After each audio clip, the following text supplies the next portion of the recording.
Also on today's show, artist Cory Trepanier dives deep to reveal the world beneath the waves.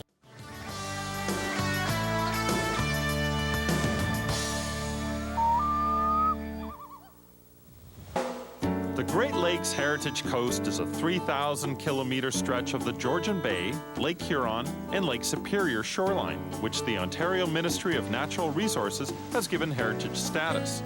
Its purpose is to promote, preserve, and carefully develop the coast so that many more can enjoy it. The Ontario Ministry of Natural Resources commissioned me to create a painting that depicted not just the above-water world of the coast, which many are familiar with, but also the intricate and delicately balanced underwater world. And this particular poster that will be created from the painting will be promoting both of those parts of the environment, because really, as much as we think of the above-water world and the below-water world, they are all one intricately entwined part of the coast.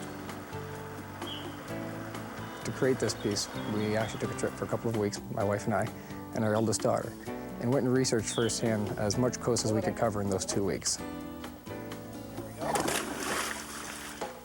Be able to use all your senses while you're in the field, those of smell, of being able to hear the birds or the loons or the water lapping up against the shore while working, to me adds an emotional element to a piece that I wouldn't be able to achieve any other way. To just drop in and perhaps grab the reference and run back out doesn't give me time to experience the piece.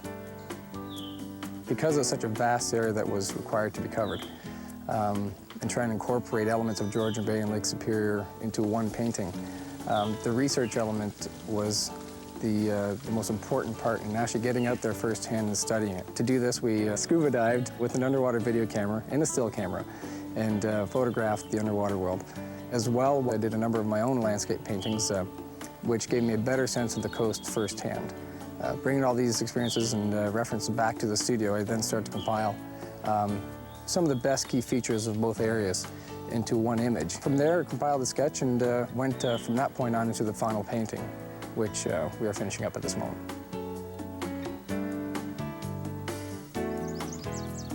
Most of us think of the coast as being the wonderful trees and rock, but there's also an entire world underwater that many don't have an opportunity to appreciate.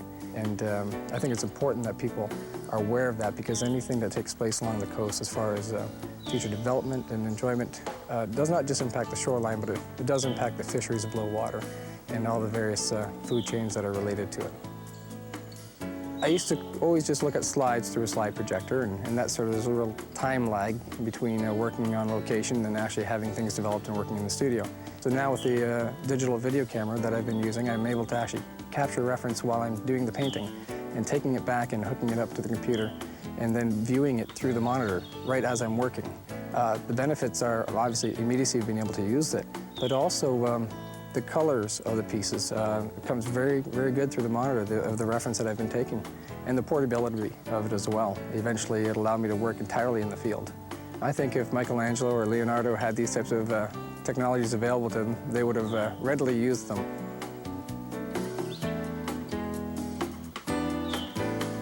As an artist, it's been very rewarding to find people connecting to the land that I paint. The emotional reaction that people have had to some of the work has been really surprising. As I'm out there working in the field, it's not an element that I think of so much. I just put everything I have into it. But to sit back and have people really connect with the pieces that I produce has been something that certainly makes me want to go back out and paint more.